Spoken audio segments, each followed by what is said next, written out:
Voodoo Wings, who I'm on the line with, and where you calling from? Calling from Texas. How's it going, man? Hey, what's up, man? Thanks for the call. I appreciate it. What's on your mind tonight, man? You looking forward to this game against Texas A&M this weekend? Looking forward to it, man. I really want to see how those young linebackers respond after this bye week, man. Yeah. Would you say that they are one of the major causes for concern on this Alabama defense, or do you think that, could you call them a vulnerability, or do you think that they've been growing week by week? I think they've been growing week by week. Mm-hmm. Shane Lee, he's from a physical standpoint and a mental standpoint, he's really impressed me and Christian. Just he's moving real. He's playing faster. I think from Mm-hmm. week one Sure. to where we at right now to what week five, week six. Um, Very athletic. The only thing is, this is SEC football. Mm-hmm. Playing against Texas A&M, man. They'll they'll mix in the tight ends. They'll mix in those tight ends and get those tight ends involved. So I really want to see how those young DBs, those young linebackers, sorry, I want to really see how they respond. Yeah. I apologize. I didn't catch your name in the beginning. What was your name? Tell us. All right, Tellus, I appreciate it. Yeah, I think you bring up a good point, and kind of here's my angle on this game, and I think I labeled the Alabama inside linebackers a vulnerability, and I think they're going to be fine moving forward. However, Nick Saban has said this before: there's no substitute for lack of experience. So these guys have to grow up in a hurry. For crying out loud, I mean, Shane Lee's a freshman. He's calling Alabama's defense. I mean, think about growing up, how fast that kid has had to grow up. I think that this game is going to be difficult for Alabama in that sense. You're going to be in front of Kyle Field, which has 102,000 screaming Aggie fans at Alabama. I think it'll be a good test, and I think we're going to find out what type of character Alabama has should they go down in a game like this. I think that Kellen Mond presents some challenges. I know there's a lot of people on here that don't feel he's a good quarterback. I'm not saying he's a good quarterback, but he's better than John Plumlee, if that makes sense. Of What, course, of what course. what else are your thoughts on this weekend's game? I mean, the line is 16.5 in favor of Alabama. I, I I really want to see how DBs get challenged more. Mm-hmm. The Ole Miss game that the quarterback just threw a couple up and they made some plays on us. So I want to see our guys respond in a way where Texas A&M has some receivers that can make some plays downfield and Yeah, big receivers. I think, sorry to interrupt, but I wanted to jump in there because I think, the Alabama corners are corners that I really, really like. I mean, you got Patrick Surtain and Trayvon Diggs, but I'm with you. I want to see these guys go up against physical wide receivers. I really want to see their physicality from the outside perspective. I think from the safety perspective, you saw a lot of Jared Maiden in this last game. Xavier McKinney's Hmm. been doing his thing, and then Jordan Battle. He's one of the 7 freshmen that are playing for Alabama. So I do like the secondary. It's just kind of those inside linebackers that make us nervous. What else? I mean, from the offensive standpoint, let me ask you this: as a fan, is it just overwhelming to see this amount of talent? I mean, do you appreciate it, so to speak? Oh, it's definitely not overwhelming. I've been a fan long enough to see maybe having one wide receiver who could make plays. And Yeah. the other guys just I mean Kevin Norwood, he was a great receiver, but you know big time playmaker in big games. Mm-hmm. He always came down with those catches that you need. But this group of receivers that we have, man, they're just electric, and they also not a lot of drop balls, so Yeah. you never worried about that. And my offensive standpoint, the only concern is that left guard position. Mm-hmm. Just Evan Neal being so young, Yeah. when he go against someone who can match his physicality, I want to see how he responds. And coming up this week, I don't think we talked about it, but that center position is wide open. Yeah, and I'm glad you brought that up. I mean, you got currently starting for Alabama this week, and it looks like it's going to be Landon Dickerson, who's a Florida State transfer, and we have some good footage of him on our YouTube channel. And I think we've talked about this before. I mean, this could be Alabama's finally the first time we really see their top five coming through. So you got on the outside, you got Jedrick Wills, you got Alex Leatherwood, who are their bookends, and then their interior linemen going to be Landon Dickerson, Evan Neal, a freshman who has slowly become better each week, and then Deontay Brown will, start at that guard position. So I think overall that could be their best five going forward, and I'm interested to see how those guys, if they can develop some sort of cohesiveness this game, I think those are going to be your starting five going forward. But I'm going to move to the next call, so I appreciate you calling in. Thank you so much. All right, thank you, man. All right, very cool, very good call. I'm glad the last caller brought up the fact about the Alabama offensive line because it looked like Nick Saban said, and by the way, the call line is open 205-686-3604, coming to you from Voodoo Wings here in Tuscaloosa, Alabama, home of the fattest fries. You should see the fries here. They're so fat and so delicious, and by the way, the wings are incredible. They got a long list of flavors. The bomb is way at the top. I think that's what Tony tried. Or he might have tried the mango habanero, and it was like too hot for him. Voodoo is obviously a good selection here, and then they got Cajun Ranch, which I'm hearing good things about it as well. I'm kind of with you, Spahawk, that Texas A&M is not going to be able to hang up with Alabama. I think, when Texas A&M played Auburn put them in place. I watched Auburn in Florida last week. Don't think that any of those two teams are really a challenge. I was kind of disappointed with the performance of those teams, and I think LSU is going to beat Florida handily. I think LSU, I do have a lot of respect for their wide receivers. Joe Burrow's doing his great thing, and we got another caller. Hey, what's going on? It's Kyle Henderson coming to you from Voodoo Wings here in Tuscaloosa, Alabama. Who I'm on the line with, and where you calling from? What's going on, Kyle? It's Jared from Buffalo, man. Hey, what's up, Jared? Thanks for calling, man. I appreciate it. I was waiting for you to call. It's good to hear from you. I know we had to take a week to kind of collect our thoughts, but we're back. Alabama taking on Texas A&M. What are the key points for this game going in, man? Break it down.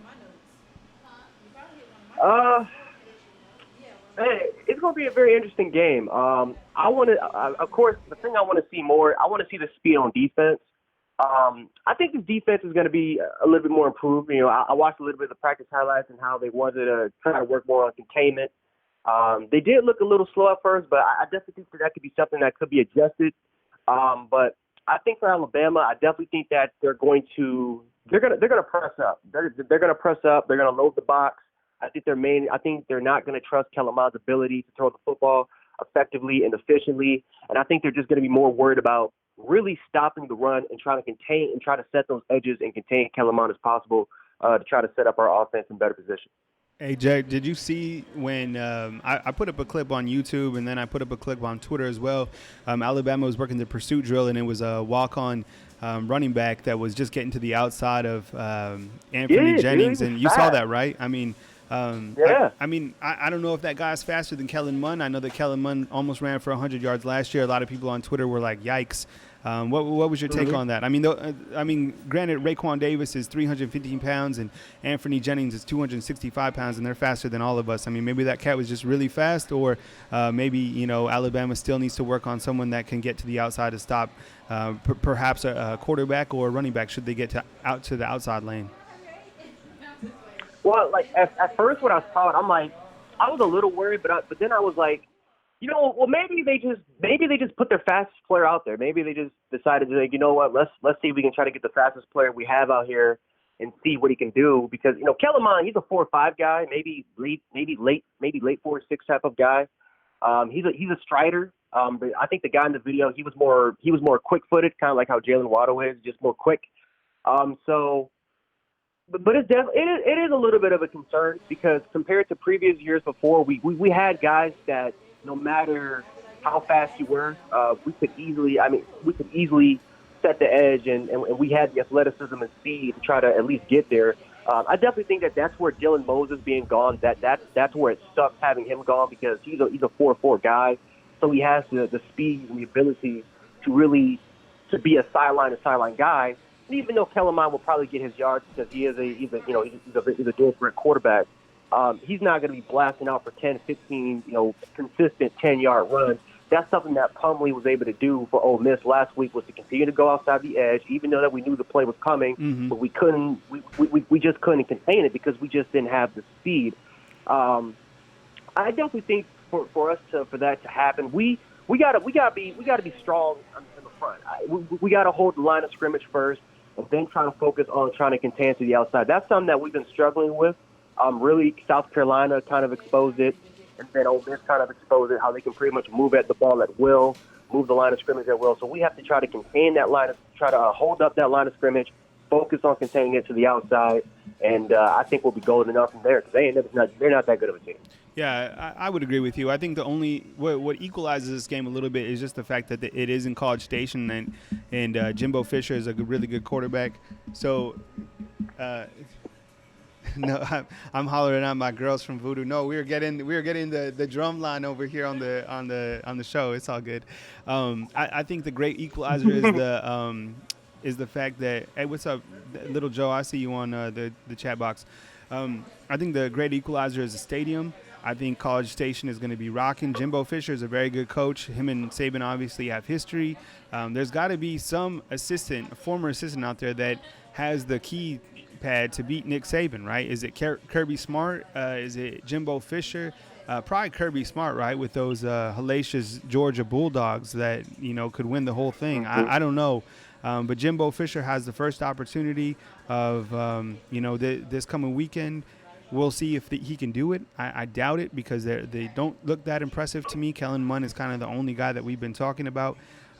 Jay, what do you think about the defensive secondary? We talked about with our last caller. The corners really haven't been challenged that much. The safeties, Xavier McKinney has been doing a good job. Jordan Battle's been spot playing. He even started a couple games. What's your assessment of Alabama's secondary going into Alabama's sixth game of the season? It's been decent. It's been pretty decent. They haven't really.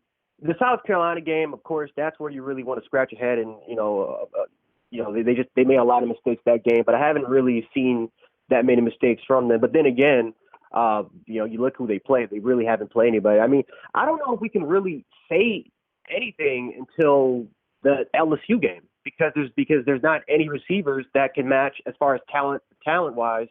Up with our secondary. Of course, we're a man. We're kind of like the Patriots. We're a man coverage type team. We just man you up, and whoever's the better guy wins. We have two safeties that will help. But it's hard to really assess that. A&M has the talent. A&M has some talent, but they're not LSU. That's going to be the best receiving corps we're going to face all year. Yeah. But yeah, they've been pretty decent. They haven't done really anything that can make me worry.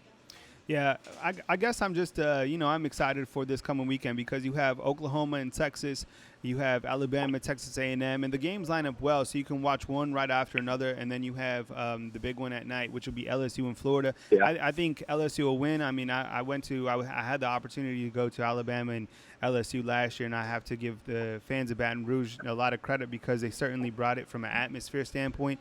Alabama brought it from a football standpoint and completely silenced them, but I think LSU has something very great going on in Baton Rouge. We'll see if Joe Burrow and those guys can keep undefeated. I would certainly like for those guys to come to Tuscaloosa and see what they can do against Alabama. When we look at overall those games, Jared, what do you like? Do you like Oklahoma? Do you like LSU? Those a lot of undefeated teams playing tomorrow. Wait, as far as like who can beat us, or just like how I feel about those games? I'm just talking straight up those games. Man, Oklahoma's gonna whoop Texas. LSU will destroy Florida. To be honest with you guys, Florida has a very fast defense. They have a very, very fast front, which I think will give Joe Burrow problems. But their secondary has been exposed. Yeah. Florida's secondary has been exposed. Texas, they can't cover anybody, and they're missing two of their best players in the secondary. I think Oklahoma will run all over them. I just think that Oklahoma they're going to build some things on their resume, but. Man, I wanted to ask you something. Actually, I forgot what I wanted to ask you about. I wanted to ask you. What do you think about Lander Dickerson? He's playing center. I think Deontay Brown's playing right guard. Do you like that lineup compared to Chris Owens being the starting guy and Lander Dickerson being kicked out at that guard spot? Yes, I do. And I said this to the last caller. I think that Landon Dickerson, if he can show something this game, I think Alabama's first five will be set in stone for the rest of the season as long as those guys stay healthy. I think Landon Dickerson, he's big, he's nasty. I think he plays with the way that you're supposed to play as an offensive lineman. I think he has the athleticism. I think he has the knowledge. I think he has even the leadership. It seems like a lot of guys really respect the way that he plays and he gets after it. And if he can develop that starting position, and if you can hold that starting position going in after this week, I think you're going to have Jedrick Wills and Alex Leatherwood as the key bookends. You're going to have Evan Neal. I mean, Nick Saban has really liked what Evan Neal has done this year. I mean, starting 5 games already as a freshman at the guard position. He's not even a guard to begin with. He's a tackle in the NFL. Yeah. And then you have big Deontay Brown. And I think Deontay Brown, he's the guy that really, can solidify his spot right now. I think Dickerson is going to start regardless. He's either going to start at guard or he's either going to start at the center position. But it's all up to Deontay Brown, and if he can play, if he can be in shape, and if he can maintain the right psychological disposition, right, and stay away from the mental errors to keep that spot. Alabama does have a couple other guards that they could potentially swap in that spot. They could do Emil Ikior. They could do Matt Womack. They could rotate Chris Owens back to the center position and then swap Dickerson over to guard. So I think it's up to Deontay Brown to hold that spot, and if they do, that'll be Alabama's best front five. Does that sound about right? Oh yeah. I really like the line. Of course, Deontay Brown is a mauler out there. Landon Dickerson. I like his leadership. I like his leadership. I like he's very nasty. He's feisty. He's not going to take crap for anybody. I've seen shots from the sideline talking to the offensive line. I like him as far as a leadership standpoint. I think that could definitely bring a big boost, especially to the offensive line, as far as being that fiery group that we were last year. Hey, I'm answering a couple questions on the comment box. Someone asked about Zach Evans. The latest on Zach Evans, he's a talented 2020 running back out of Texas. It looks like he could be trending to LSU. We'll have to get more from Andrew Bone, but if you want to read on the premium recruiting board, just go to BamaInsider.com and look for a Zach Evans update. I know Andrew Bone recently posted about him and said that surprisingly, Evans is now trending to LSU, so that's a big update. Hey, Jack, I got to run to the next caller, but I appreciate you always calling in. We'll definitely catch up with you on Sunday, and we'll. And let me say this before you go. If Alabama and Texas A&M, if that game is very tight, then we will have a call-in show right after the game. If Alabama blows them out, then we will continue on our regularly scheduled show on Sunday night. But if that game is tight, or if Alabama was to lose, we will definitely have a show right after the game. So just keep that in your back pocket, all right? Yeah. If that game is close or it's tight, I need to let some steam off. That's what I'm perfect. saying. Yeah. So if it's a tight game, everyone listen up. If it's a tight game, we're gonna go with the show right after the game. If it's a blowout, enjoy the rest of your college football Saturday, and we'll catch you soon. All right, Jared, got to run, buddy. Yes, I know what you're gonna ask. All right, what's going on? It's Kyle Henderson. You're on the line, coming to you from Voodoo Wings in Tuscaloosa, Alabama. Who I'm on the line with, and where are you calling in from? Hey, Kyle. This is Dan. I'm calling from Ashburn, Virginia. How are you doing tonight? Oh, I'm doing very well. Thank you very much. I just got a funny update from our staff at Voodoo. I'm doing great. Had a great Thursday night. Thursday night, my son practices soccer. He's 10 years old. He's doing great, so a lot of good competition. Thanks for calling in. What's on your mind tonight? Well, I just wanted to say just a quick story. As I mentioned, I live in Ashburn, and Okay. It's kind of funny because, we're right over here by Redskins Park, but I feel like I'm in Tuscaloosa in a way because I always run into all these former Alabama players all around, like when I go to the grocery store or if I'm out to dinner. So it's always kind of funny to hear a Roll Tide when you're in Ashburn. But I did want to ask something to you and sort of the group. I wanted to find out, have you guys noticed on occasion that Anthony Jennings, they occasionally put him in the middle slot over at linebacker, and they rush him on the A-gap blitz? I just think that that's a very effective play. And I've noticed it against South Carolina and Ole Miss, and I'll hang up and kind of listen to see if you guys have been noticing that as well. All right, I appreciate it. Thank you very much for calling, and please call again. And like I said to our last caller, Jarek, if we have if it's a tight game, we'll have the call-in show right after the game, and then if not, we'll do our Sunday night show. So just heads up on that, all right? But I appreciate the call. I think Anthony Jennings, I mean, he's leading Alabama with the most sacks, and I think he's right. I mean, once he gets up into that A-gap blitz, he's able to get to the quarterback. He's a very good pass rusher right up the middle of the field. Same with Terrell Lewis. Now, I'd like to see some of these guys coming off the edge and getting to the quarterback from the outside, but we really haven't seen that so far. So I think with Anthony Jennings, he's one of the most talented defensive players on Alabama, obviously. I think he's playing lights out, and I think if they can continue to get pressure from him up the middle of the field against these quarterbacks, it's going to be really effective. Hey, Rob from Colorado, I see you calling in. Call back again, 205-686-3604. But I really like that call. Bring Anthony Jennings, bring Terrell Lewis. When Terrell Lewis is healthy, I know they got to keep him as healthy as possible. But Anthony Jennings right up the middle of the field, I certainly like it. Who are the playoff predictions? I think right now you got Alabama at the number 1 spot. I guess Clemson, right, at the number 2 spot. And then I think it's Georgia and Oklahoma.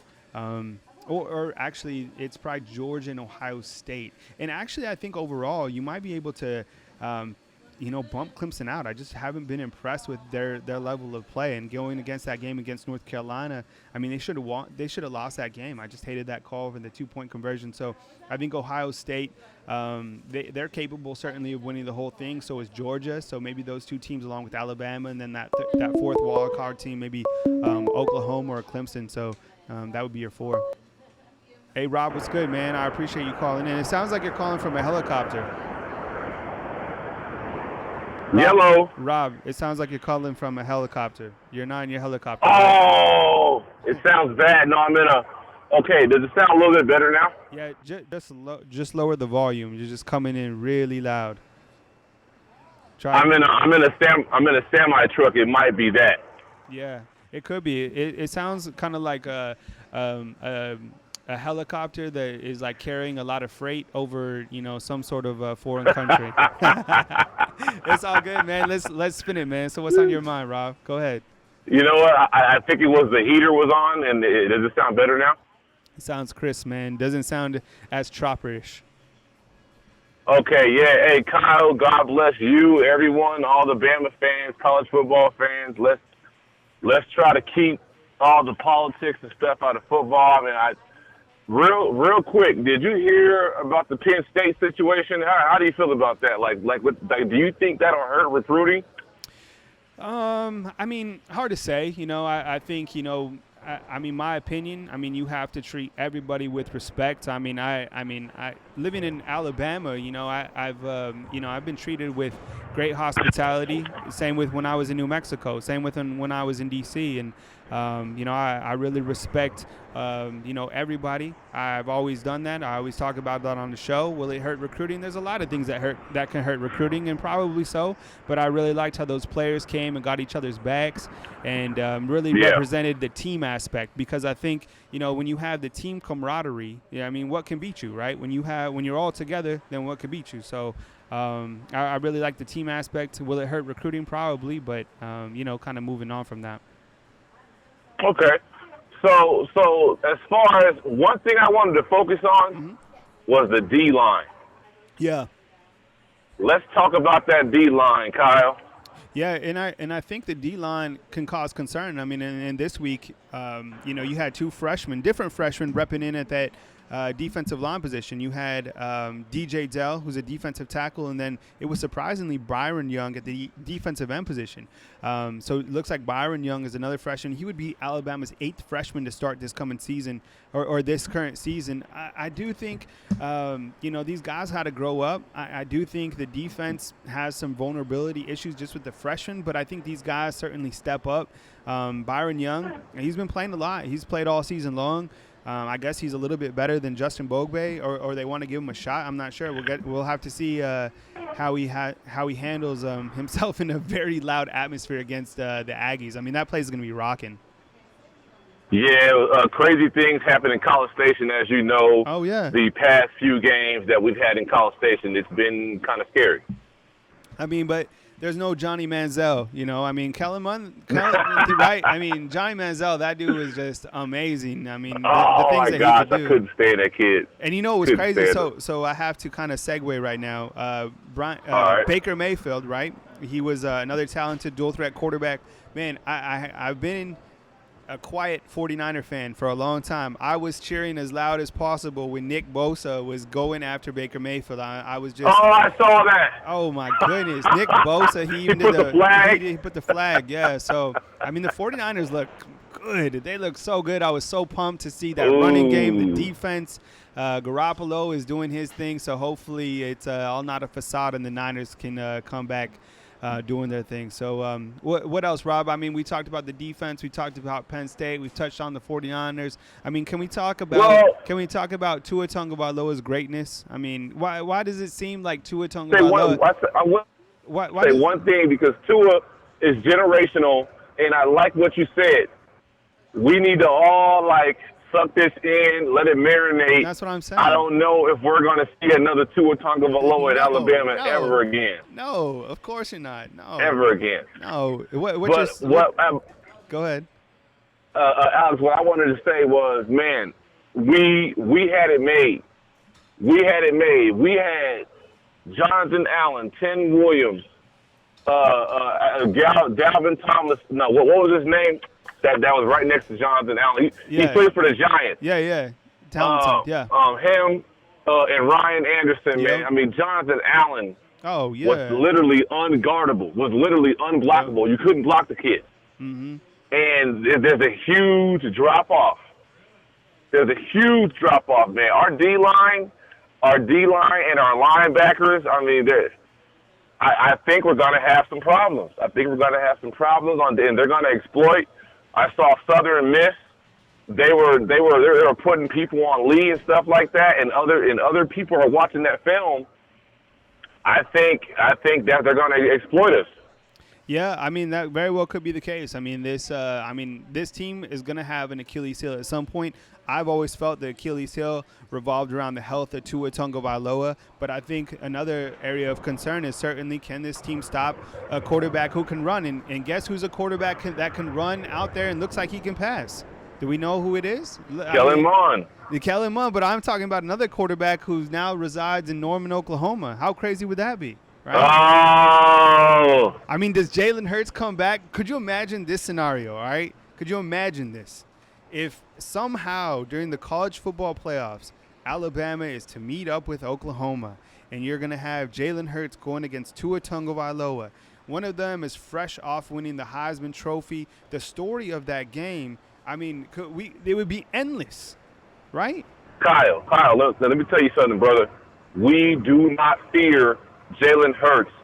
Diggs, our secondary, I'm telling you, everyone remember this. We do not fear. We know Jalen Hurts. He has that Charlie Brown, that whole Charlie Brown football, someone goes to kick the ball, then they pick it up and run with it. Yep. We know what he does. He does one read or two, then he just runs, okay? Diggs picked him off, I think it was a year or two ago in the spring game. I'm telling you, man, we know him. They always pick him off in practice. We know him too well. He fears us. He really does. That might be the case. I would love to see that collision in college football. I'm hoping for it. I know that Alabama took Oklahoma to the woodshed last year. Yeah, I think so too. I would love to have Oklahoma. I got to move on, Rob, but thank you so much. Please be safe on the road. Thank you so much for your support. And like I said to our previous callers, we will do the show right after the game if it is a close game. If not, we will do the show on Sunday evening. All right, Rob? Rob, sorry, Kyle, one quick question. Do it, man. Do you think Ohio State is really that good? Yeah, I do. I think Justin Fields, I think Dobbins, I think their defense is very good. They seem like they're playing hungry. I don't think a lot of people are talking about them. They do have a difficult back-end schedule, so we will see them in some good games. So far from what we've seen, I think they're very capable of winning this whole thing. But then again, it's like, are these Big Ten teams really ready to step up and play with the teams from the SEC? Because there's always a team from the Big Ten that is like, hey, we're the real deal, and then they're not. So until they really come through and they really, really want to play, I mean, yeah, you got to circle them as watchable, but, I mean, for real, I guess time will tell. All right, thanks, Kyle. Cool, man. See you, Rob. Be safe, man. All right. Rob in Colorado. I appreciate Rob in Colorado, one of my favorite callers. Same with Jarek from Buffalo. You guys call in. I'll take a couple more calls, and I'm going to dip out and eat some wings here at Voodoo Wings. Thursday's my cheat day, right? Got to have a cheat day in there. Got to enjoy life, man. We got one shot around. Let's make it a good one. Coming to you from Tuscaloosa, Alabama, here at Voodoo Wings, conveniently located on University Boulevard. Just grab your wings, head to the stadium. After the stadium, go check out Westgate Luxury Condos. Grab a condo, grab some wings, and then get all your coverage back on BamaInsider.com. Andrew Bone bringing the scoop, recruiting-wise. Tony Sukalis always on the grind with our team coverage. I am Kyle Henderson. I wear a ton of different hats. I do a bunch of different things, but happy to be here talking with you tonight. We got another call coming in. Hey, good evening. You're on the line with Kyle Henderson. I'm coming to you from Voodoo Wings. Who I'm on the line with, and where are you calling from? Hey, Kyle, what's going on? This is David from Halton, Louisiana. Hey, what's up, David? How was your Thursday today? Oh, it was pretty good. Weather was pleasant, about 83 degrees a day. It felt good here in Louisiana for a change. Yeah, 83, that feels like 50. It's like because over here it's been close to 100 degrees. I tell my wife, I'm like, oh, wow, it's 90 degrees. Now we can go outside. It's like the weather was crazy. Yeah, I know we've been having some cool weather here, waking up in the mornings around 50-something, 60 degrees, and it warm up about 70s. But yeah, that's beautiful. I got a couple questions regarding I know this is Alabama. I'm a diehard Bama fan. I always have been, always will be. We look good offensively, defensively. We still got a little tweaking to do with these true freshmen playing. But this Saturday, we got A&M. I believe we'll struggle with them probably in the first quarter or so until we get the rhythm going. And then after that, I believe it's going to be the same old traditional Bama, Bama beatdown. Then we have the Florida-LSU game. Now, I personally believe my brother's an LSU fan. My whole family's LSU fans. I'm the only Bama fan. But I personally think, in my opinion, that LSU's fixing to play a beast that hadn't played this year yet. Because so far, they played a decent Texas team that gave them fits, for 4 quarters. Then after that, it was cupcake after cupcake. Now they're fixing to play a team that just come off of beating Auburn. They're going to be hyped up, ready to smash faces and break legs and arms and everything else. What is your take on this game? I believe it's not going to be a blowout by neither team. I believe it's going to be between a 7-point, maybe 10 points. I don't think it's going to be 13.5 spread like everybody says. No, I think that's easy money right there. 13, that's a ton of points. Here's my take on this game. All right, I think I watched LSU. I've watched Florida twice this season, and I've watched LSU one time. I was able to watch LSU against Utah State. How much can you really take away from one game? Well, I know what they're doing otherwise, season-wise, and I have a great respect for Joe Burrow. Thought he was going to do a good job last year until Alabama ate him up. This year it's a completely different team. I think their wide receivers are very dangerous. I think they're very comparable to Alabama's receivers, believe it or not. I think with Florida, they use their tight end really effectively. I think the quarterback who has stepped in for Felipe Franks has done a pretty good job leading the boat. I think what it comes down to is the fact that LSU has the home field advantage. I think that atmosphere is electric. As I mentioned before, it's a night game. I think Ed Orgeron knows that, he has the talent to beat this Dan Mullen team. I think Mullen's done a really good job at Florida. I think that LSU has a better defense. I think 13 points is a lot of points, but then again, it is, it is at night. I think it'll be electric. I also here's one thing that I haven't mentioned, and I want to see if you agree with this. Do you think LSU has a better running game than Alabama? I would certainly say so. I think their running backs actually hit the hole better than Najee and B-Rob. Would you say that? Would you agree with that? I as of right now, from what I've seen, and I hate to say it, yes, they do have a better run game than Alabama right now. Because we do have some young guys on the offensive line that are still trying to, improve better. But the way I feel like Sarkisian has it set up is he's starting to use our running backs more in the passing game and a passing threat than we've seen, even from last year. last year we ran the ball really effectively because we had a lot of seniors and a lot of starters, before they went into the draft. It's just like our defense. If we had them guys from last year that stayed their this senior year, we would be dominating on both sides of the ball, But, I understand they got to go make that money. There's nothing wrong with that. But, Saban and his staff that he has on board right now, they know how to coach up the players and get them prepared for games. It might take them a few snaps to get settled in, especially when you're in SEC play now. Yeah. This ain't Utah State, Southern, or whoever. You're playing the top athletes in the nation, and I'm not taking nothing away from Utah State athletes or anything, but I watched a little bit of the LSU game with Utah State. Mm-hmm. LSU's a slow starter. They start off slow, and if they face a team like Alabama and Tuscaloosa in November the 9th that's going to start off fast, I don't know if LSU can really, especially if they have a turnover after they get the ball back after Alabama score. If Alabama scores on them first and Alabama gets the ball back and they score again, I don't know if LSU can handle that because they've never been behind this year, And this is where you got to put your big boy pants on and zip up your boots and get ready to knock heads because this ain't the Pee Wee League anymore now. This is all SEC play, and it's time to get busy. And I believe Alabama will make it back into the college football playoffs if they stay consistent like they have been. I don't care if we beat teams 75-3. Long as we beat them and they stay playing like they have been, I think Alabama will be just perfectly fine. You know. Now, I wanted to read this real quick because Booker's Rebirth on the comment box brings up a good point. Now, Florida's defense is definitely better than LSU. LSU allowed all those points against Vanderbilt. So just for statistically speaking, Florida has scored 63 points on the season. They've only allowed 24 points. And LSU has, actually, this 66. I think this is an SEC play.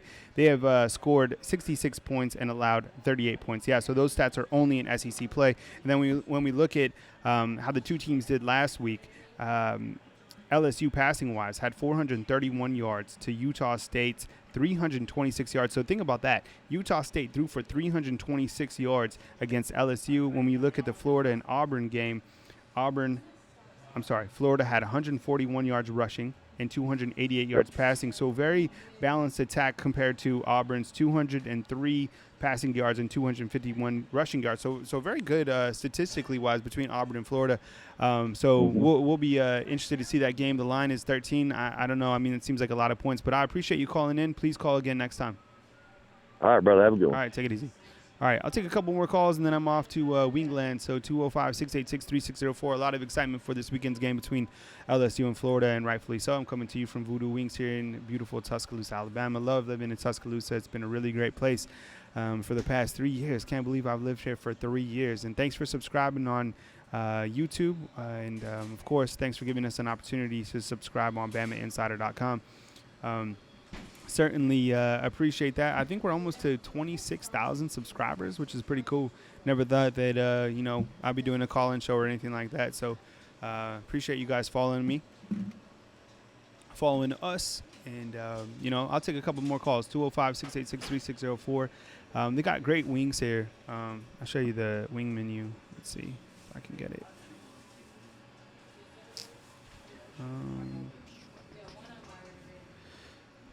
Try to get you the menu, but I can see it from here. I'll read them off. They got the bomb, which is like at the top of the hotness list. It's like a level 10 hot. Voodoo seems to be what most people can average, and then they got some sweet heat and garlic parmesan. We've talked about the great garlic parmesan debate before on the show, and of course they got really good ranch. If you don't eat wings with ranch, I think something might be wrong with you, but that's just my opinion. They also got the fattest fries. Their fries are just so fat and meaty. They're like one fry, you could just like really grab it, and there's not like those little tiny fries that get annoying. So definitely come check them out if you were in Tuscaloosa. I think they also have one in Auburn, and then they have one out in Henderson, Nevada.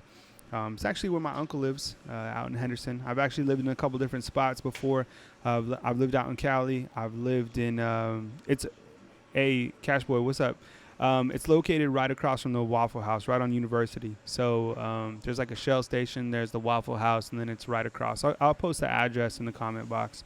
Tell them I sent you. Tell them Kyle Henderson sent you. And tonight I'm coming to you from Tuscaloosa, where I've lived the last 3 years. Also, used to live in New Mexico. It's where I grew up. I've also lived in Washington, D.C. So, I've lived around, and I appreciate you guys coming in. So, good call-in show. I appreciate you guys calling in. Now, please, heads up. If Alabama and Texas A&M, if that game is tight, we will have the call-in show right after the game. If not, we will have our show on Sunday night as regularly scheduled. I'm coming to you from beautiful Tuscaloosa, Alabama. Definitely come check out Voodoo Wings. My name is Kyle Henderson. Thanks for joining tonight. Catch you guys soon on BamaInsider.com.